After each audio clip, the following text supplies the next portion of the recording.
Investment risk అనేది market ఒడిదుడుకులకు లోబడి ఉంటుంది. ఇన్వెస్ట్ చేసే ముందు అందుకు సంబంధించిన వివరాలను క్షుణ్ణంగా తెలుసుకున్నాకే పెట్టుబడులు పెట్టండి. ఈ కార్యక్రమం నిపుణులు, అనుభవజ్ఞుల సూచనలు, సలహాల మేరకు మాత్రమే నడుస్తుంది. మీ పెట్టుబడులకు ఏబిఎన్ ఆంధ్రజ్యోతి ఎటువంటి బాధ్యత నమస్తే, welcome to ABN business news. ఇక దేశీయ స్టాక్ మార్కెట్లు లాభాలు ట్రేడ్ అవుతున్నాయి. సెన్సెక్స్, నిఫ్టీ లాభాలు కొనసాగుతున్నాయి. ఇటు భారతీ ఎయిర్టెల్ కావచ్చు, Jio financial, Eicher motors, HDFC bank, HCL tech షేర్లు లాభాలు ట్రేడ్ అవుతుండగా Trent, Axis bank, Tata motors, Tata consumer products, Hindalco షేర్లు నష్టాలు కొనసాగుతున్నాయి. ప్రజెంట్ మనం చూస్తే కనుక ఇటు నిఫ్టీ 50 90 పాయింట్లు స్వల్ప లాభంతో ముందుకెళ్తా ఉంది. ఇటు బీఎస్సీ సెన్సెక్స్ 327 పాయింట్ల లాభంతో ఉంది, అంటే 82,117 దగ్గర కొనసాగుతా ఉంది. ఇటు నిఫ్టీ 500 65 పాయింట్ల స్వల్ప లాభం, ఓవరాల్ గా 23,235 దగ్గర కొనసాగుతోంది. బ్యాంక్ నిఫ్టీ కొంచెం నిన్నటి కంటే కూడా పుంజుకున్నట్టుగానే కనిపిస్తా ఉంది, 274 పాయింట్ల లాభంతో. ఇటు నిఫ్టీ ఐటీ మాత్రం స్వల్పంగా, అంటే ఫ్లాట్ గా అనుకోవచ్చు. నిన్న మొన్న బాగానే పర్ఫామ్ చేసినప్పటికీ కూడా ప్రజెంట్ అయితే 7 పాయింట్లు స్వల్ప నష్టాలతో, అంటే ఫ్లాట్ గా అని కూడా అనుకోవచ్చు, ఆ విధంగా కొనసాగుతున్నటువంటి పరిస్థితి.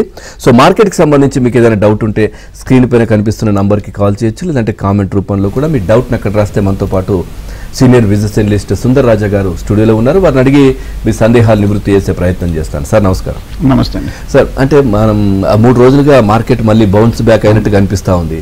సో ఇది కంటిన్యూ అయ్యే అవకాశం ఉందా ఏంటి? అసలు ఈ రోజు కూడా లాభాల్లో ఉన్నప్పటికీ ఒక బ్యాంకింగ్ రంగ షేర్లు మినహా మిగతావి ఫ్లాట్ గానే కనిపిస్తా ఉన్నాయి. ఏంటి అసలు రీజన్ ఏంటి? సో మార్కెట్ మనం గమనిస్తే లాస్ట్ 4-5 ట్రేడింగ్ సెషన్స్ లో ఒక మంచి రికవరీ కనిపించింది. దీనికి ప్రధానమైన కారణం చూస్తే కనుక మొన్న బుధవారం ఆర్బీఐ దగ్గర నుంచి క్రెడిట్ పాలసీ బూస్ట్ రావడము, అంటే ఈ సంవత్సరం ఇంకొక రేట్ కట్ ఉంటుంది అని ఒక క్లియర్ గా ఒక ఇండికేషన్ ఇవ్వడము, అలాగే గ్రోత్ కూడా చూస్తే కనుక చాలా పాజిటివ్ గా అప్డేట్ ఇవ్వడంతో మార్కెట్ లో కూడా రికవరీ రావడం చూస్తాం. అలాగే బ్యాంక్స్ కూడా మరింత స్ట్రెంథన్ చేస్తున్నట్టుగా, సో బ్యాంక్స్ మీద ఒక పాజిటివ్ అప్డేట్ రావడంతో మార్కెట్ ఈ ర్యాలీ బేసికల్ గా పెరగడానికి బ్యాంక్స్ లెడ్ ర్యాలీ అనుకోవచ్చు. సో హెవీ వెయిట్ స్టాక్స్ అయిన బ్యాంక్స్ లో ఒక మంచి అప్ ట్రెండ్ రావడంతో మార్కెట్ ని కూడా ఓవరాల్ గా లిఫ్ట్ చేసింది అనుకోవచ్చు. అలాగే ఇవాళ వచ్చిన ప్రధానమైన వార్త చూస్తే కనుక వరల్డ్ బ్యాంక్, ప్రపంచ బ్యాంక్ కూడా చూస్తే కనుక భారత్ యొక్క గ్రోత్ ప్రొజెక్షన్స్ ఫిజికల్ ఇయర్ 2026 కి అప్గ్రేడ్ చేసినట్టుగా ఒక పాజిటివ్ ఇండికేషన్స్, ఒక పాజిటివ్ రేటింగ్ ఇచ్చింది. అలాగే మనకి ఈ మధ్య జిఎస్టీ కట్ చేయడం వల్ల మనకి ఎకానమీ కూడా చాలా పాజిటివ్ గా ఉంటుందని ఒక కామెంట్ ఇవ్వడం కూడా చూస్తాం. అందువల్ల మార్కెట్ లో కూడా ఒక స్ట్రాంగ్ అప్ ట్రెండ్ కనిపించింది. సో టెక్నికల్ గా మార్కెట్ లాస్ట్ 1 వీక్ గా కొంచెం ఆల్మోస్ట్ ఒక 600-700 పాయింట్ల వరకు రికవరీ కనిపించింది. సో కానీ మార్కెట్ ఒకసారి గమనిస్తే లాస్ట్ 8 నెలలుగా, అంటే ఈ సంవత్సరం జనవరి నుంచి ఒక రేంజ్ లో ఒక స్ట్రక్ అయినట్టు మనకు క్లియర్ గా అర్థమవుతుంది. 25,000 లెవెల్స్ కి దాటడము, పైనుంచి కరెక్ట్ అవడము, మళ్ళీ లోయర్ రేట్ నుంచి రికవడము, ఒక సైడ్ వేస్ కన్సాలిడేషన్ లో ఉంది. బట్ ఈ కన్సాలిడేషన్ లో చూస్తే కనుక కొన్ని సెలెక్టివ్ స్టాక్ స్పెసిఫిక్ ర్యాలీస్ రావడం కూడా మనం చూస్తాం. అలాగే మనకి రిజల్ట్ సీజన్ కూడా రాబోతోంది. సో కాబట్టి మార్కెట్ ఓవరాల్ గా కొంచెం స్టడీగా ఉందనుకోవచ్చు. రైట్ సార్, కొన్ని కామెంట్స్ ఉన్నాయి. సత్యనారాయణ మూర్తి గారు అడుగుతున్నారు, సోనా బిఎల్డబ్ల్యూ అదొకటి, తర్వాత క్యూఎస్ కార్ప్ 15% లాస్ లో ఉన్నారంట. సో 1-2 ఇయర్స్ కోసం యావరేజ్ చేయించుకోవచ్చా? ఎగ్జిట్ కమ్మంటారా, హోల్డ్ ఏంటి అసలు? సోనా బిఎల్డబ్ల్యూ ఒకసారి గమనిస్తే కనుక ఈ స్టాక్ లాస్ట్ 6 months గా మనకి కంటిన్యూస్ గా తగ్గడం చూసాము. బేసికల్ గా బేరింగ్స్ అలాగే ఆటో కాంపోనెంట్స్ తయారు చేస్తున్న సోనా బిఎల్డబ్ల్యూ చూస్తే కనుక ఆల్మోస్ట్ ఈ లెవెల్లో 400 రూపీస్ కి రావటము, కొంచెం ఈ లెవెల్లో కొంచెం బాటమ్ అవుట్ అయినట్టుగా కనిపిస్తోంది. సో ఈ స్టాక్ ఒకసారి గమనిస్తే కనుక లాస్ట్ ఒక 6 నెలలుగా కొంచెం హై నుంచి 20-30% తగ్గడంతో స్టాక్ కూడా ఇప్పుడు కొంచెం రీజనబుల్ వాల్యుయేషన్స్ కి రావడంతో ఈ స్టాక్ లో కొంచెం ఈ లెవెల్ ఆగే అవకాశం ఉంది. లాస్ట్ 3 క్వార్టర్లు గమనిస్తే కనుక సోనా బిఎల్డబ్ల్యూలో పెద్దగా ఏమీ గ్రోత్ కనిపించలేదు, కానీ 1.5 crores నుంచి అలాగే 166 కోట్ల నుంచి అలాగే 125 కోట్లకి స్టడీగా కొంచెం ప్రాఫిట్స్ ఉండడంతో త్రైమాసిక ఫలితాల్లో ఈ స్టాక్ పెద్దగా మూవ్మెంట్ లేదు. బట్ కానీ ఈ రిజల్ట్స్ బట్టి చూస్తుంటే చాలా పెద్ద కంపెనీ, ఆల్మోస్ట్ ఇయర్లీ 500 crores వరకు కంపెనీ రిజల్ట్స్ కూడా ఉంది. కాబట్టి నా ఉద్దేశం అయితే పెద్ద కంపెనీ కాబట్టి హోల్డ్ చేయొచ్చు. అలాగే క్వెస్ట్ కార్ప్ గురించి అడిగారు. క్వెస్ట్ కార్ప్ కూడా చూస్తే కనుక ఈ మధ్య ఈ స్టాక్ ఆల్మోస్ట్ 350 రూపాయల నుంచి 240 రూపాయల వరకు తగ్గడం. రిజల్ట్ సీజన్ కూడా ఇంకా మనకి బిగిన్ అవుతుంది. 29th అక్టోబర్ ఈ కంపెనీ రిజల్ట్స్ కూడా ఉంది. రిజల్ట్స్ ముందు బాగా పట్టము, అలాగే వాల్యుయేషన్ కూడా ఆల్మోస్ట్ 30 లెవెల్స్ రావడం. వీళ్ళు బేసికల్ గా వర్క్ ఫోర్స్ అలాగే మనకి లేబర్ మేనేజ్మెంట్ సెగ్మెంట్ లో అలాగే టెక్నాలజీ సొల్యూషన్స్ కూడా ప్రొవైడ్ చేస్తున్న కంపెనీ. ఒకసారి ఈ కంపెనీ యాన్యువల్ రిజల్ట్స్ కూడా చూస్తే కనుక ఒక 45 crores వరకు ఉన్నట్టు కనిపిస్తుంది. బట్ ఓకే, ప్రస్తుతం స్టాక్ బాగా పడింది కాబట్టి నా ఉద్దేశం అయితే మీరు హార్డ్లీ ఒక 10-15% లాస్ లో ఉన్నారు కాబట్టి సో కొంచెం ఒక ర్యాలీకి వచ్చి వచ్చే అవకాశం ఉంది. ర్యాలీ వచ్చినప్పుడు మీరు క్విస్ కార్ప్ లో ఎగ్జిట్ అవ్వచ్చు short term. Right sir, Suraj garu ఉన్నారు కాలర్. సూరజ్ గారు నమస్కారం. Good afternoon. మీ డౌట్ అడిగాను. టైం టెక్నో ఒకటి ఫ్యూజన్ ఈ రెండు తీసుకోవచ్చండి లాంగ్ టైం కోసం 1 to 2 years కోసం. ఒక్కసారి stock first sign to first వచ్చి time techno, second fusion ON. Okay, ఈ రెండు 1 year to 1 to 2 years తీసుకోవచ్చా? టైం టెక్నో ప్లాస్ట్ 1 year కోసం తీసుకోవచ్చు అంటే ఈ లాస్ట్ ఒక 2 weeks బ్యాక్ చూస్తే కనుక స్టాక్ స్ప్లిట్ అయిన విషయం మీకు తెలిసింది అనుకుంటాను. పోస్ట్ స్ప్లిట్టింగ్ తర్వాత ఆల్మోస్ట్ ఒక 15% వరకు స్టాక్ కరెక్షన్ కనిపించింది. 2:1 రేషియోలో స్టాక్ స్ప్లిట్ అయింది. ఒకసారి టైం టెక్నో ఒకసారి గమనిస్తే కనుక ఈ స్టాక్ లాస్ట్ 6 months గా లోయర్ రేట్ నుంచి బాగా రికవర్ అయ్యి ₹250 దగ్గర టైం టెక్నో ప్లాస్ట్ స్టడీగా ఉండడం చూస్తున్నాం. ఈ స్టాక్ ఈ మధ్య కాలంలో కొంచెం కరెక్షన్ తర్వాత వాల్యుయేషన్ కూడా 24-25 టైమ్స్ వీళ్ళ ఎర్నింగ్స్ కి ఎడుతుంది కాబట్టి రీజనబుల్ రేట్లోనే ఉందనుకోవచ్చు. అలాగే వీళ్ళు పాలిమర్ ప్రోడక్ట్స్, ప్లాస్టిక్ ప్రోడక్ట్స్ తయారు చేస్తున్న కంపెనీ టైం టెక్నో ప్లాస్ట్. ఒకసారి ఇయర్లీ రిజల్ట్ చూస్తే కనుక 390 కోట్ల వరకు నెట్ ప్రాఫిట్స్ ఇయర్లీ రిజల్ట్ చూస్తున్నాము. 5 ఏళ్ల క్రితము ఒక 100 crores నుంచి మంచి ఒక 3 to 4 times గ్రోత్ కూడా మనం చూస్తున్నాం. సో కాబట్టి నా ఉద్దేశం అయితే కొంచెం డిప్లో తీసుకోవచ్చు. అలాగే మీరు ఫ్యూషన్ ఫైనాన్స్ గురించి అడిగినట్టున్నారు. ఫ్యూషన్ గురించి ₹195 దగ్గర ట్రేడ్ అవుతుంది. ఈ స్టాక్ ఫైనాన్స్ కంపెనీస్లో కూడా కొంచెం ఈ మధ్య కాలంలో కొంచెం మళ్ళీ రికవరీ రావడం కూడా మనం చూస్తున్నాము. బట్ ప్రస్తుతం ఫ్యూషన్ అయితే అవాయిడ్ చేయొచ్చు. రైట్ సార్, జనార్దన్ గారు ఉన్నారు కాలర్. జనార్దన్ గారు నమస్కారం. మీ డౌట్ అడగండి. సార్, ఎస్ బ్యాంక్ 1000 shares ఉన్నాయి సార్. 2350 హోల్డ్ చేశాను. 1 year అవుతుంది సార్. ఇప్పుడు అది అమ్మేసుకోమంటారా లేకుంటే ఇంకా హోల్డ్ చేయమంటారా సార్? 1 year తర్వాత మీ రేట్ వచ్చింది. 1 year తర్వాత అంటే బహుశా మీరు మొన్న లాస్ట్ ఇయర్ 2024 సెప్టెంబర్లో ఇంచుమించు ₹24-25 నుంచి ఈ స్టాక్ కరెక్ట్ అయ్యి ఆల్మోస్ట్ ₹16 రావటము ఇప్పుడు కొంచెం కరెక్ట్ అవడం చూస్తున్నాం. సో రిజల్ట్స్ కూడా చూస్తే కనుక ఎస్ బ్యాంక్ 20th October ఉంది. బ్యాంక్స్ ఈ మధ్య లాస్ట్ 1 month గా రికవరీ రావడం కూడా మనం చూస్తున్నాము. బట్ ఓవరాల్గా yes bank last 1 or 2 years గా కొంచెం అండర్ పెర్ఫార్మ్ చేస్తుంది. అలాగే మీరు లాస్ట్ నుంచి బయటపడి మీ ఎంట్రీ ప్రైస్ వస్తుంది. అలాగే మీ కాస్ట్ కూడా మీరు పూర్తిగా క్యాపిటల్ కూడా రికవరీ అవుతుంది. కాబట్టి నా ఉద్దేశం అయితే మీరు మీ ప్రాఫిట్స్ తీసుకొని మీరు షార్ట్ టర్మ్లో అయితే ఎస్ బ్యాంక్ని మీరు ఎగ్జిట్ అవ్వచ్చు. తర్వాత మళ్ళీ డిప్లో ప్లాన్ చేయొచ్చు రిజల్ట్ వచ్చిన తర్వాత. రైట్ సార్, రవి గారు ఉన్నారు కాలర్. రవి గారు నమస్కారం. సార్, మీ డౌట్ అడగండి. సుందర్ రాజా గారు. సార్, డిక్సాన్ టెక్నాలజీ లాభాలో ఉన్నాను. హోల్డ్ చేయమంటారా, ఎగ్జిట్ అవ్వమంటారా? ఇంకోటి ఫోర్టీస్ హెల్త్ కేర్ ఇప్పుడు తీసుకోవచ్చు సార్ ప్రజెంట్ రేట్లో? ఏంటదండి? ఫోర్టీస్. ఓకే, డిక్సాన్ అయితే నా ఉద్దేశం అయితే మీరు హోల్డ్ చేయొచ్చు. లాస్ట్ 2 వారాలు మనకి స్టాక్లో కొంచెం కరెక్షన్ వచ్చినప్పటికీ లాస్ట్ 6 monthsగా చూస్తే కనుక డిక్సాన్ టెక్నాలజీస్లో ఒక అప్ ట్రెండ్ కూడా కనిపించింది. మనకి 2 రోజుల క్రితం వచ్చిన వార్త చూస్తే కనుక వీళ్ళు లిథియం అయాన్ బ్యాటరీస్లో కూడా వీళ్ళకి ఎంటర్ అవుతున్నట్టుగా ఒక పాజిటివ్ వార్త కూడా రావడం కూడా మనం చూస్తున్నాం. అలాగే ఒక 2-3 రోజుల క్రితం చూస్తే కనుక డిక్సాన్ ఎలక్ట్రో కార్ప్ అనే కొత్త సబ్సిడీ కూడా వీళ్ళు ఫామ్ చేసినట్టుగా ఒక పాజిటివ్ న్యూస్ కూడా రావడం కూడా చూస్తున్నాం. కాకపోతే డిక్సాన్ బాగా ఎక్స్పెన్సివ్ ఉంది. వీళ్ళ ఎర్నింగ్స్కి వీళ్ళ ఈపీఎస్కి 80 రెట్లు షేర్ ట్రేడ్ అవుతుంది కాబట్టి స్టాక్ కొంచెం ఎక్స్పెన్సివ్గా ఉంది. సో ఎక్స్పెన్సివ్గా ఉంది కాబట్టి నా ఉద్దేశం అయితే కొంచెం ఒక ర్యాలీలో ఎగ్జిట్ అవ్వచ్చు. కానీ ఈ ఇయర్ చూస్తే కనుక ఆల్మోస్ట్ 1000 కోట్ల వరకు నెట్ ప్రాఫిట్స్ ప్రకటించిన పెద్ద company Dixon technologies. Fortis health care ఈ రేట్లో తీసుకోవచ్చని అడిగారు. ₹1000 దగ్గర ట్రేడ్ అవుతుంది. లాస్ట్ 6 monthsగా చూస్తే కనుక కంటిన్యూస్గా పెరిగి ఇంచుమించు 100% రిటర్న్ ఇవ్వడం మనం చూస్తున్నాము ఈ హాస్పిటల్ స్టాక్. ఫండమెంటల్గా చూస్తే కనుక చాలా స్ట్రాంగ్ ఉంది. లాస్ట్ 5 ఏళ్ళుగా గమనిస్తే కనుక 700 కోట్ల నుంచి 900 కోట్ల వరకు లాభాలు క్రమేయంగా పెరగటం రావడంతో మనకి ఫోర్టీస్ హెల్త్ కేర్లో కూడా ఒక భారీ అప్ ట్రెండ్ కనిపించింది. పైగా ఇన్స్టిట్యూషనల్ హోల్డింగ్స్ కూడా చూస్తే ఆల్మోస్ట్ 60% వరకు ఈ కంపెనీలో వాటా కూడా ఉంది. సో కాబట్టి కొంచెం స్టాక్ బాగా పెరిగిపోయింది. స్టాక్ కూడా కొంచెం ఎక్స్పెన్సివ్గా ఉంది కాబట్టి నా ఉద్దేశం అయితే ఫోర్టీస్ హెల్త్ కేర్ హైయర్ లెవెల్లో అవాయిడ్ చేయొచ్చు. సార్, కొన్ని కామెంట్స్ కూడా ఉన్నాయి సార్. వినోద్ కుమార్ గారు అడుగుతున్నారు, ఓరియంట్ టెక్నాలజీస్ 485లో ఉందంట. సో అదేవిధంగా రైట్స్ 320లో ఉంది. హోల్డ్ చేయమంటారా, సేలా? ఓకే, 485 అంటే ఇప్పుడు ₹500 దగ్గర ఉంది. లాస్ట్ ఒక 4 రోజులు బట్టి చూస్తుంటే కనుక ఆల్మోస్ట్ ₹300 నుంచి ₹500 వరకు పెరిగిన తర్వాత మీరు కొంచెం హై ప్రైస్లో ఎదుగుతున్నారు. కానీ ₹500 అంటే మీరు కొన్న రేట్ దగ్గర చూస్తే కనుక ఓరియంట్ టెక్నాలజీస్లో చాలా స్ట్రాంగ్ రెసిస్టెన్స్ ఉంది. మొన్న 2025 జనవరిలో ఇంచుమించు ఈ లెవెల్ నుంచి భారీ కరెక్షన్ వచ్చింది కాబట్టి ఇక్కడ కొంచెం ఆగే అవకాశాలు ఉంది. పైగా లాస్ట్ 1 మంత్గా కొంచెం రన్అప్ కూడా వచ్చింది కాబట్టి నా ఉద్దేశం అయితే ఓరియంట్ టెక్నాలజీస్ కొంచెం ఇంచుమించు 500 అబోవ్ దగ్గర మీరు ప్రాఫిట్ బుక్ చేసి ఎగ్జిట్ అవ్వచ్చు. బేసికల్గా వీళ్ళు ఐటీ ఇన్ఫ్రాస్ట్రక్చర్ అలాగే డేటా మేనేజ్మెంట్ సెగ్మెంట్లో ఉన్నారు. అలాగే ఒకసారి ఫండమెంటల్గా గమనిస్తే కనుక ఈ ఏడాది ఆల్మోస్ట్ 840 కోట్ల వరకు టర్న్ ఓవర్ ఉంది. ఒక 3 ఏళ్ల క్రితం 250 కోట్ల నుంచి 3-4 రెట్లు టర్న్ ఓవర్ కూడా పెద్దగా ఇంప్రూవ్మెంట్ కూడా కనిపించింది. సో ఇంప్రూవ్మెంట్ బాగున్నప్పటికీ స్టాక్ కొంచెం బాగా హై ప్రైస్లో ఉంది. పైగా మీరు లేట్ ఎంట్రీ తీసుకున్నారు, ఒక 100% రిటర్న్ వచ్చిన తర్వాత. కాబట్టి కొంచెం ఇక్కడ నుంచి మరింత కంటిన్యూస్ ర్యాలీ అని మనం జనరల్గా ఎక్స్పెక్ట్ చేయలేము. కొంచెం హై లెవెల్ ప్రాఫిట్ బుక్ చేసి మళ్ళీ ఫ్రెష్గా ప్లాన్ చేయొచ్చు పడిన తర్వాత. శ్రీధర్ గారు ఉన్నారు కాలర్. శ్రీధర్ గారు నమస్కారం. శ్రీధర్ గారు రైట్, కాల్ కట్టేయండి సార్. అంటే ఇప్పుడున్న పొజిషన్లో సార్ మార్కెట్ మనం ప్రజెంట్ చూస్తున్నటువంటి సిచ్యువేషన్లో ఎట్లాంటి షేర్స్ పైన ఎట్లాంటి వాటి పైన ఇన్వెస్ట్ చేస్తే బాగుంటుంది? సో మనకి రిజల్ట్ సీజన్ కూడా మనకి ఎల్లుండి నుంచి TCS IT major market leader అయిన టాటా కన్సల్టెన్సీ దగ్గర నుంచి రిజల్ట్ వస్తుంది. సో రిజల్ట్కి ముందు చూస్తే కనుక టీసీఎస్ స్టాక్ కూడా బాగా బాటమౌట్ అయిపోయింది. ఈ మధ్య వచ్చిన అప్డేట్ చూస్తే కనుక బేసికల్గా మనకి చాలా లే ఆఫ్స్ అలాగే డిమాండ్ కూడా చూస్తే కనుక కొంచెం తగ్గినట్టుగా వార్తలు రావడంతో స్టాక్ కూడా బాగా ఓవర్ కరెక్షన్ వచ్చినట్టు కనిపిస్తుంది.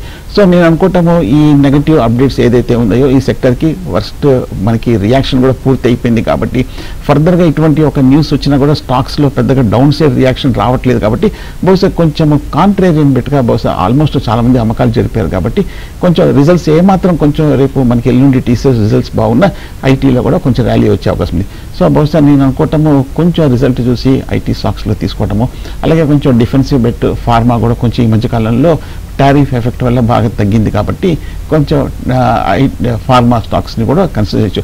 బ్యాంక్స్ అఫ్ కోర్స్ ఎప్పటి నుంచో చెప్పుకుంటున్నది ఆల్రెడీ ఈ లాస్ట్ 1 or 2 months కూడా పెరిగింది కాబట్టి సో బ్యాంక్స్ని మేబీ కొంచెం డిప్లో. మార్కెట్లు అయితే ప్రజెంట్ స్వల్ప లాభాలతో ముందుకెళ్తా ఉన్నాయి. సో మనతో పాటు సుందర్రాజా గారు ఉన్నారు. సార్ మీతో మాట్లాడడానికి ప్రసాద్ గారు ఉన్నారు కాలర్. ప్రసాద్ గారు నమస్కారం. సుందరరాజు గారు నమస్కారం సార్. ఇది నమస్తే. ఆయిల్ కంట్రీ ట్యూబ్లర్ లిమిటెడ్ అండి. ఇదివరకు కొంచెం ప్రాఫిట్స్ మంచిగా బుక్ చేశాను. తర్వాత ఇప్పుడు మళ్ళీ రీఎంట్రీ 82లో అయ్యాను. దాన్ని కంట్రీ చేయొచ్చు అంటారా? అదొకటి. తర్వాత తేజస్ నెట్వర్క్ లాస్ట్ లో ఉన్నాను, అది ఎంతవరకు ప్రోగ్రెస్ ఉంటుంది చెప్పండి. ఓకే, ఆయిల్ కంట్రీ ఓసిటిఎల్ ఈ మధ్య 100 రూపాయలకి పెరిగింది. బహుశా మీరు కొంచెం హై రేట్లో ప్రాఫిట్ బుక్ చేశారు.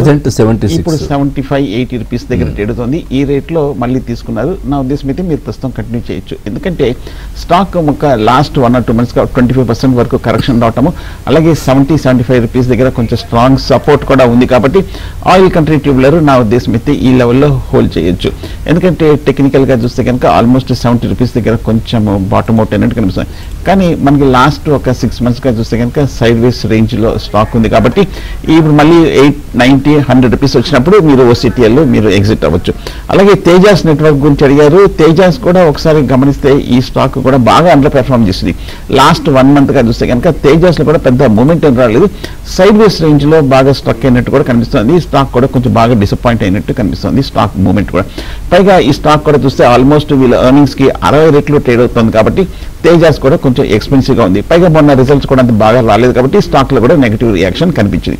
సో కాబట్టి ఈ కారణాల చేత తేజాస్ నెట్వర్క్ ప్రస్తుతం అవాయిడ్ చేయొచ్చు. బట్ కానీ 3 ఏళ్ల క్రితం 4 ఏళ్ల క్రితం చూస్తే కనుక లాస్ట్ నుంచి బయటపడి ఈ లాస్ట్ 1 yearగా ఆల్మోస్ట్ 450 కోట్ల వరకు లాభాలు ప్రకటించిన కంపెనీ తేజాస్. కొంచెం హై ఎక్స్పెన్సివ్గా ఉంది కాబట్టి ప్రస్తుతం అవాయిడ్ చేయొచ్చు Tejas network stock. Right sir. Hanuman Singh గారు ఉన్నారు కాలర్. హనుమాన్ సింగ్ గారు నమస్కారం. మీ డౌట్ అడగండి. హలో, మాట్లాడండి సార్. స్విగ్గీ ఒకటి, Thomas cook, LT foods any 2 తీసుకోవచ్చండి 1 year కోసం. Swiggy, Thomas cook, LT foods ఈ 3 ఎనీ 2. ఓకే, స్విగ్గీ ఒకసారి మన థామస్ కుక్ చూస్తే కనుక ఈ ట్రావెల్ అడ్వైజరీ టూరిజం ఆపరేట్ చేస్తున్న కంపెనీ, బేసికల్గా international company, one of the top tourist operate చేసే కంపెనీస్. థామస్ కుక్ చూస్తే కనుక లాస్ట్ ఒక 3-4 monthsగా చూస్తే కనుక సైడ్ వేస్ ట్రెండ్లో ఉంది. ఈ మధ్య చూస్తే కనుక ఎస్ఓటీసీతో కూడా వీళ్ళు టైఅప్ అయినట్టు కూడా కనిపిస్తుంది. సో థామస్ కుక్ నా ఉద్దేశం అయితే ఈ లెవెల్లో కొంచెం సపోర్ట్ ఉంది కాబట్టి మేబీ కొంచెము లోయర్ రేట్లో తీసుకోవచ్చు. 1881లో స్టార్ట్ అయిన Thomas cook stock valuations hardly 30 times వీళ్ళ ఏపీఎస్కి తేడుతుంది కాబట్టి కొంచెం చీపర్ లెవెల్లోనే ఉంది. పైగా ఒక 4-5 ఏళ్ల క్రితం కూడా చూస్తే కనుక లాస్లోంచి బయటపడి ఈ ఏడాది ఆల్మోస్ట్ 250 కోట్ల వరకు లాభాలు ప్రకటించిన కంపెనీ థామస్ కుక్. పైగా టూరిజం అలాగే భారత్ కూడా చూస్తే కనుక ఈ సెగ్మెంట్లో చాలా చాలా ఆప్టిమిస్టిక్గా ఉంది. రానున్న రోజుల్లో మేజర్ ప్యాకేజెస్ కూడా వచ్చే అవకాశం ఉంది కాబట్టి థామస్ కుక్ కూడా బెనిఫిట్ అయ్యే అవకాశం ఉంది కాబట్టి హోల్డ్ చేసుకోవచ్చు. అలాగే ఎల్టీ ఫుడ్ గురించి అడిగారు. ఎల్టీ ఫుడ్స్ కూడా చూస్తే స్టాక్ 400 రూపాయలు ట్రేడుతోంది. స్టాక్ కూడా చూస్తే బాగా చీపర్ లెవెల్లో ఉంది. ఈ మధ్య కాలంలో కూడా చూస్తే కనుక పర్వాలేదు, బాగానే కొంచెం స్టాక్ కూడా లోయర్ రేట్ నుంచి పెర్ఫామ్ చేసింది. పైగా చాలా పెద్ద కంపెనీ. ఒక 4 ఏళ్ల క్రితం చూస్తే కనుక 300 కోట్ల నుంచి 625 కోట్ల వరకు భారీగా లాభాలు ప్రకటించింది. అలాగే ఈక్విటీ కూడా చిన్నదే, కాకపోతే కొంచెం డెట్ అప్పు కూడా ఉన్నట్టు కనిపిస్తుంది ఎల్టీ ఫుడ్స్. సో కాబట్టి నా ఉద్దేశం అయితే ఓకే. కానీ లాస్ట్ ఒక 6 మంత్స్గా చూస్తే కనుక ఎఫ్ఐస్ ఆల్మోస్ట్ 8% నుంచి 10.1% వరకు తమ స్టేక్ పెంచుకున్నారు. అలాగే దేశీయ సంస్థలు కూడా ఆల్మోస్ట్ 5.7 నుంచి 7.2% వరకు ఇద్దరు దేశీ విదేశీ సంస్థలు కూడా 6 నెలలుగా ఈ స్టాక్లో కొనుగోలు చేశారు. కాబట్టి ఓకే, ఎల్టీ ఫుడ్ని కూడా మీరు డిప్లో కన్సిడర్ చేయొచ్చు. రైట్ సార్, కొన్ని కామెంట్స్ ఉన్నాయి. మస్తాన్ రావు గారు అడుగుతున్నారు, టాటా పవర్ 200 షేర్స్ ఉన్నాయంట 400 రూపీస్లో. సో అది తీసేసి అదానీ పవర్ తీసుకోవచ్చా లాంగ్ టర్మ్ కోసం? ఓకే, టాటా పవర్ ఈ స్టాక్ ఇదే రేంజ్లో 380-400 రూపాయల దగ్గర 6 నెలల బట్టి ఇక్కడే ట్రేడ్ అవుతుంది, పెద్దగా పెరగలేదు కాబట్టి. అలాగే అదానీ పవర్ కూడా ఈ మధ్య లాస్ట్ 6 మంత్స్గా బాగా పెరిగింది కాబట్టి ముఖ్యంగా ఈ స్టాక్ ఆల్మోస్ట్ 300 నుంచి 380 రూపాయల వరకు 30% పెరిగింది కాబట్టి ఈ స్టాక్ లైన్ రేట్లో ఉంది కాబట్టి అదానీ పవర్ తీసుకుందామా అనుకుంటున్నారు. కానీ అదానీ పవర్ ఆల్రెడీ కొంచెం పెరిగింది కాబట్టి 2 నెలల బట్టి టాటా పవర్ అండర్ పెర్ఫార్మ్ చేసింది కాబట్టి నా ఉద్దేశం అయితే టాటా పవర్ కూడా కొంచెం లాంగ్ టర్మ్లో అప్రిసియేషన్ కూడా స్కోప్ ఉంది కాబట్టి టాటా పవర్ని మీరు హోల్డ్ చేయొచ్చు. But Adani power already run-up వచ్చింది కాబట్టి హై లెవెల్లో లేట్ ఎంట్రీ తీసుకోవడం అనేది కొంచెం రిస్క్ అవుతుంది. రైట్ సార్, సతీష్ చంద్ర గారు అడుగుతున్నారు, సిఎంఎస్ ఇన్ఫ్రా 525లో, తర్వాత Zee entertainment 121 should I average no అని అడుగుతున్నారు. ఓకే, సిఎంఎస్ ఇన్ఫో సిస్టమ్స్ గమనిస్తే ఈ స్టాక్ భారీగా పడింది. ఆల్మోస్ట్ 500 రూపాయల నుంచి స్టాక్ 350 రూపాయల వరకు తగ్గింది. ఈ లాస్ట్ 2-3 రోజులు కూడా చూస్తే కనుక సిఎంఎస్ ఆల్మోస్ట్ ఒక 5% వరకు రియాక్ట్ అవ్వడం చూస్తున్నాము. కాబట్టి నా ఉద్దేశం అయితే సిఎంఎస్ ఇన్ఫో సిస్టమ్స్ ఈ లెవెల్లో అవాయిడ్ చేయొచ్చు. కానీ ఒకసారి మనం బ్యాక్గ్రౌండ్ ఇన్ఫర్మేషన్ చూస్తే కనుక ఫండమెంటల్గా వాల్యుయేషన్స్లో బాగా చీపర్ లెవెల్లో ఉంది. అలాగే ఫండమెంటల్గా స్టాక్ ఇంప్రూవ్మెంట్ కూడా ఒకసారి గమనిస్తే కనుక ఈ ఏడాది 370 కోట్ల వరకు నికర లాభాలు, అలాగే 5 ఏళ్ల క్రితం 170 కోట్ల నుంచి 100% నెట్ ప్రాఫిట్స్ అనేది సిఎంఎస్ ఇన్ఫో సిస్టమ్స్లో మనం చూసాం. సో కాబట్టి ఫండమెంటల్గా స్ట్రెంత్ కనిపించింది కాబట్టి నా ఉద్దేశం అయితే హోల్డ్ చేయొచ్చు. కాకపోతే ఈ మధ్య కాలంలో పట్టడానికి ప్రధానమైన కారణం చూస్తే కనుక మొన్న జూలైలో రిజల్ట్స్ కొంచెం డిసప్పాయింట్ అవడంతో హై నుంచి పడింది. బట్ సిఎంఎస్ ప్రస్తుతం మరి హోల్డ్ చేయండి. రైట్ సార్, శ్రీనివాస్ గారు ఉన్నారు కాలర్. శ్రీనివాస్ గారు నమస్కారం. నమస్కారం సార్. శ్రీనివాస్ గారు సార్ నమస్కారం సార్. అది ఇవాళ ఐకు ఇష్టం సార్ గ్లోబిస్. ఓకే చెప్పండి. చెప్పండి. -30% లో ఉంది కదా సార్. ఏదైనా ఐపో వచ్చిందంటే అలాట్ అయిందంటే సంతోషం ఉంటారు, కానీ నాకు సంతోషం లేదు, మైనస్లు ఉన్నా సార్. ఇప్పుడు దాన్ని ఇంకేమంటారు సార్ మరి? ఓకే, ఇవాళ అయింది కాబట్టి కొన్నిసార్లు ఏమవుతుందంటే కనుక స్టాక్ కొంచెం స్టెబిలైజ్ అయ్యి కొంచెం ప్రైస్ డిస్కవర్ అయ్యే వరకు కొంచెం వాలిటిలిటీ ఉంటుంది. జనరల్గా లిస్ట్ అయిన తర్వాత ఫస్ట్ వీక్ ఏమవుతుంటే కనుక కొంచెం ఆల్రెడీ కొన్న వాళ్ళు ఎవరైతే ఉన్నారో కనుక లిస్టింగ్లోనే ప్రాఫిట్ రాకపోతే కొంచెం డిసప్పాయింట్ అయిపోయి అమ్మకాలకి ఒత్తిడికి గురవు చేస్తుంటారు. సో కొంచెము 1 వీక్ అయినా మనం ఆలోచిస్తే కనుక అప్పుడు కొంచెము స్టెబిలైజ్ అయిన తర్వాత మళ్ళీ కొంచెం ఒక నార్మల్ ఒక న్యాచురల్ ప్రైజింగ్ ట్రెండ్లోకి వెళ్ళే అవకాశం ఉంది. సో కాబట్టి ఒక్క రోజు ఫస్ట్ డేనే కొంచెం తగ్గిందన్న ఉద్దేశంతో అమ్మకాలు జరపడం కాదు, కొంచెం వెయిట్ చేయండి. ఈ ఐపీఓస్ అన్ని కొంచెం వాలటైల్గా ఉన్నాయి. రైట్ సార్, కొన్ని కామెంట్స్ కూడా ఉన్నాయి. రంజిత గారు అడుగుతున్నారు, IndusInd bank and Adani green energy average చేసుకోవచ్చా అని అడుగుతున్నారు. ఇండస్ ఇండ్ బ్యాంక్ ఆ మధ్యకాలంలో బాగా స్టాక్ బాగా పడిన విషయం మనకు తెలిసిందే. కాకపోతే ఈ లెవెల్లో కొంచెం స్టేబుల్గా ఇండస్ ఇండ్ బ్యాంక్లో ట్రేడ్ అవుతుంది. బట్ ప్రైవేట్ బ్యాంక్స్ అన్ని కూడా ఈ మధ్య కొంచెం బాగా పెరిగినప్పటికీ ఇండస్ బ్యాంక్ మటుకు అనేక కారణాల చేత కొంచెం స్టాక్లో కూడా బాగా కరెక్షన్ రావడం కూడా మనం చూస్తున్నాం. సో ప్రస్తుతం నా ఉద్దేశం అయితే ఫ్రెష్ బ్యాంక్ అయితే అవాయిడ్ చేయొచ్చు, ఉన్నాయంటే హోల్డ్ చేయొచ్చు. అలాగే రెండో స్టాక్ అదానీ గ్రీన్ గురించి అడిగినట్టున్నారు. అదానీ గ్రీన్ కూడా ఈ మధ్యకాలంలో ఆల్మోస్ట్ 900 రూపాయల నుంచి 1100 రూపాయల వరకు బాగా పెరిగింది. స్టాక్ కూడా చూస్తే కనుక కొంచెం పెర్ఫార్మెన్స్ కూడా బాగానే ఉంది. ఉన్నట్టు కూడా కనిపిస్తుంది. సో అదాని గ్రీన్ కూడా నా ఉద్దేశం అయితే హోల్డ్ చేసుకోవచ్చు. అలాగే స్టాక్ చూస్తే కనుక కొంచెం ఎక్స్పెన్సివ్గా ఉన్నప్పటికీ బట్ గ్రీన్ ఎనర్జీ మనకి ఈ మధ్య కాలంలో చాలా లైమ్ రేట్లో ఉన్న విషయం మనకు తెలిసింది. అలాగే ఈ ఏడాది ఆల్మోస్ట్ 1130 కోట్ల వరకు నెట్ ప్రాఫిట్స్ ప్రకటించింది. 5 ఏళ్ల క్రితం 100 కోట్ల నుంచి భారీగా గ్రోత్ కూడా మనం చూసాం అదాని గ్రీన్, కాబట్టి హోల్డ్ చేయొచ్చు. రైట్ సార్, జీబీఆర్ శాస్త్రి గారు ఉన్నారు కాల్. శాస్త్రి గారు నమస్కారం. శాస్త్రి గారు. హలో సార్ శాస్త్రి గారు మీ డౌట్ అడగండి. సుందరరాజు గారు ఉన్నారు. సార్, ఇప్పుడు కోల్ ఇండియా యావరేజ్ 412 కోట్లు 500 షేర్స్ ఉన్నాయి. Coal India sir. ఓకే, వింటున్నారు, మాట్లాడండి. అలా ఆడిబుల్ సార్. వినబడుతోంది, మాట్లాడండి. Coal India sir. Okay, okay. Coal India average లో 412 పడింది సార్, 500 షేర్స్. ఓకే. అలాగే సుజిలాన్ సార్, సుజిలాన్ ఒక 1000 షేర్లు ఉన్నాయి sir, 58 rupees average. Okay. Average అదే ఇంకా యావరేజ్ చేయాలా లేకపోతే హోల్డ్ చేయాలా, ఎగ్జిట్ అవ్వాలా?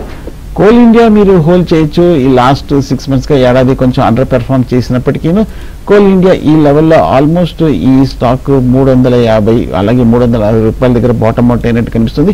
పెద్దగా డౌన్ ట్రెండ్ కూడా రియాక్షన్ రావట్లేదు, కాబట్టి హోల్డ్ చేయొచ్చు. ఈ మధ్య కోల్ ఇండియా కూడా చూస్తే కనుక ఛత్తీస్గఢ్ ఒక కంపెనీతో కూడా వీళ్ళు మినరల్ ఎక్స్ప్లోరేషన్ కు ఒక టైఅప్ అయినట్టు కూడా కనిపిస్తుంది. అలాగే సిఎండిసితో కూడా చూస్తే కనుక వీళ్ళు ఎంఓయూ కుదుర్చుకున్నట్టుగా కూడా కనిపిస్తుంది. కోల్ ఇండియా మనకు తెలిసిందే ఇంత క్రితం ర్యాలీలో బాగా అవుట్ పెర్ఫార్మ్ చేసింది. ఇప్పుడు కోల్ ఇండియా చూస్తే one of the cheapest stock లా కనిపిస్తుంది. హార్డ్లీ 7 times వీళ్ళు ఏపీఎస్ కి ట్రేడ్ అవుతుంది, కాబట్టి నా ఉద్దేశం అయితే ఈ లెవెల్లో పెద్దగా డౌన్ సైడ్ రిస్క్ ఉండదు, హోల్డ్ చేసుకోవచ్చు. అలాగే సుజలాన్ 100 రూపాయల నుంచి ఆల్మోస్ట్ 50 రూపాయల వరకు తగ్గటము, 50 రూపాయల దగ్గర కొంచెం స్టడీగా ఉంది. ఈ లెవెల్లో కొంచెం సపోర్ట్ తీసుకున్నట్టు కనిపిస్తుంది, కాబట్టి సుజలాన్ కూడా నా ఉద్దేశం అయితే ఈ లెవెల్లో మీరు హోల్డ్ చేయొచ్చు. సార్ అంజలి గారు ఉన్నారు కాలర్. అంజలి గారు నమస్కారం. నమస్తే అండి. నమస్తే సార్. మీ డౌట్ అడగండి. నేను ఏఈజిఐఎస్ వివోపిఏకే మీరు స్టాక్ నేమ్ చెప్పండి, పర్వాలేదు. ఓకే. ఏఈజిఐఎస్ ఇండోపాక్ వివోపాక్ టెర్మినల్స్ అండి. ఒక్కసారి రీసౌండ్ వస్తుంది. వివోపాక్ టెర్మినల్స్ లిమిటెడ్. ఓకే, అసలు అర్థం ఒక్కసారి చెప్పండి. ఏఈజిఐఎస్ వివోపాక్ టెర్మినల్స్ లిమిటెడ్ అండి. ఈ షేర్ గురించి తెలుసుకోవడానికి కాల్ చేశానండి. ఓకే, ఐ థింక్ క్లియర్ గా లేదు. I think will take the next question. ఒక్కసారి చెప్పండి. AEGIS VOPAK terminals limited. Okay, I think కొంచెం లెసర్ నోన్ కంపెనీ లాగా కనిపిస్తుంది. మేబీ రీసెంట్ గా లిస్ట్ అయిన స్టాక్ లాగా ఉన్నట్టు కనిపిస్తుంది. టెర్మినల్ ప్యాక్ అని అడిగారు. ఓపాక్ టెర్మినల్స్ లిమిటెడ్ అని ఉంది సార్. ఓకే, ఏజిఎస్ ఓపాక్ అన్నమాట. ఓకే, ఈ స్టాక్ ఒకసారి గమనిస్తే కనుక లాస్ట్ వీక్ ఆల్మోస్ట్ 16% వరకు అప్ ట్రెండ్ కనిపించింది. ఈ మధ్యనే మార్కెట్ లోకి లిస్ట్ అయిన కంపెనీ. సో నా ఉద్దేశం అయితే ఉన్నాయంటే కనుక మీరు హోల్డ్ చేసుకోవచ్చు. ఏజీస్ ఓపాక్ టెర్మినల్స్ లిమిటెడ్ ఒకసారి గమనిస్తే కనుక వీళ్ళు గ్యాస్ టెర్మినల్స్ ఆపరేట్ చేస్తున్న కంపెనీ. అలాగే ఒకసారి ఈ కంపెనీ రిజల్ట్స్ బేసికల్ గా వీళ్ళ ఫండమెంటల్స్ గమనిస్తే కనుక ఏడాది 127 కోట్ల వరకు నెట్ ప్రాఫిట్స్ ప్రకటించారు. 3 ఏళ్ల క్రితం చూస్తే కనుక ఈ స్టాక్ కంపెనీ లాస్ నుంచి బయటపడి ఇప్పుడు టర్న్ అరౌండ్ రిజల్ట్స్ కూడా ప్రకటించింది.